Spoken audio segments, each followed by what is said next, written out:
special brand of comedy at syempre ang kanyang sariling mga rekado. Ito ang version ni Pars G ng recipe na tinatawag niyang inistimang bangus. Yes. Parang double meaning yung bangus mo. As always. Inasikasong bangus. Parang Yes, ganon, ganun parang yan. ganon. Kasi ang estima, ano yan, Spanish word yan. Ang ibig sabihin sa Tagalog, inasikaso mo siya. Inasikaso. Parang binigyan mo siya ng parang Ito yung translation. Spanish. Napakadali lang na daw. Simulan na natin. Okay. Yeah. Siyempre, una yung bangos.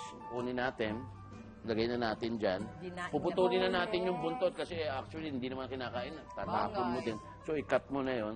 Tapos ito, ang gagawin mo, yung white onion, yung siling haba na berde, Sarap. yung luya, Nice. as much as possible, Habanin. huwag natin babalatan yung luya. Okay. Kasi Sa scrub lang, unang-una, linisin lang. linisin na maigi. Kasi unang-una, ang sustansya naman ng luya, sa balat din yan eh. Di ba, kagaya ng mga mansanas, hindi naman dapat binabalatan sa kasi ang bagay, sustansya sa yan. bagay. Yan, tapos lalagyan mo ng konting salt, Yun, oh. tapos lalagyan mo siya ng konting Pepper. pepper, yung pinong-pinong pepper. May pamintang durog. Alam mo Pamintang yan, durog. Mars. Kaya lang, Mars, pag sinabi mo Mars, pamintang Mars. durog, hindi naman siya ganun kapino din. Magkaiba pa din pala yun. So, Ito, mimix mo lang siya. Mimix mo siya. Okay, pagka-mix mo yan, tsaka mo na sila. Ibabaw. Oh my gosh. Napakasimple pero mukhang Yes, napakasarap. napakasarap nito sa kanin na naman. Ito na naman Naku, tayo. wala tayong Pars. kanin. Wala tayong kanin? Hingi tayo sa kapitbahay. Meron dyan sa Channel 7. Sa kapitbahay daw. Tapos saka natin ilalagay itong itlog na pula. Salo siya. Yes, itlog na pula. Ito magdadala ng ano dyan. Papaalat mo. Yes, ang sarap nito. Saan galing tong recipe na to, Pars G? Ito, wala lang, naiisip ko lang sa bahay pag wala akong ginagawa eh. So, invento mo lang to? Yes, pero napakasarap. Marami na Dahil akong... sadyang magaling na kayo magluto. Parang nalalasahan mo na sa isip Oo, mo sa pa lang. isip mo, oo, parang masarap yun ah. Bagay yun ah. Oo. Bagay yun ah.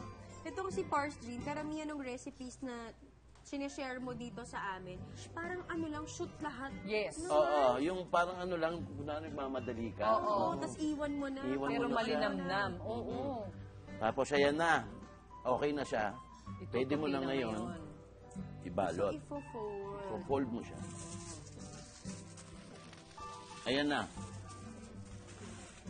Ayan pang, actually tama yung sinabi ng iba dyan, hindi lang pang kanin to, pampulutan din. Ang sarap Actually, nito. Kasi lalo na't maanghang-anghang, sarap. Ayan, okay.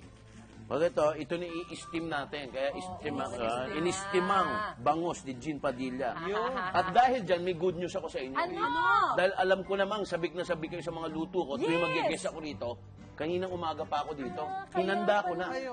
Ayun naman pala. Alam mo bakit? Ganyan kami mga professional. Yes. Pars, ito na lang. Gano'ng katagal siyang I-steam. Oo. Depende kasi, pag meron kasi nag-i-steam ng isda na hindi tinatanggal yung kaliskis. Pero, okay. kadalasan, pag binabalot nyo sa foil, kailangan nyo ng kaliskisan. Okay. Kasi pwede nyo kainin yung balat.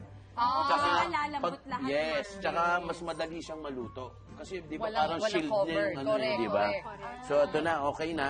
Ayan. Ito na. Teka lang, di ba Mars, di ba ang bangus, ang tawag dito ay milk fish? Milkfish. Tama ka Milkfish. dyan, Mars. Yan yung English kasi nung bangus. Bangus, ayun. Naku, Mars, that's basic info. Alam niyo yun, mga Mars, yung mga Pinoy sinasabing pinakaunang nakapag-capture ng bangus in the wild 800 years ago to. And also to grow bangus in fish farms. Wow! Ng mga Pinoy. Galing pala yun. Pwede na tayo kumuha ng, tabi na natin ito. Pinigpitin ko na yan. Tabi na natin to.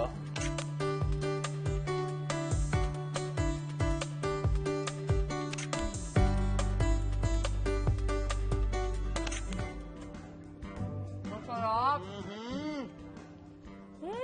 Panalo! Super.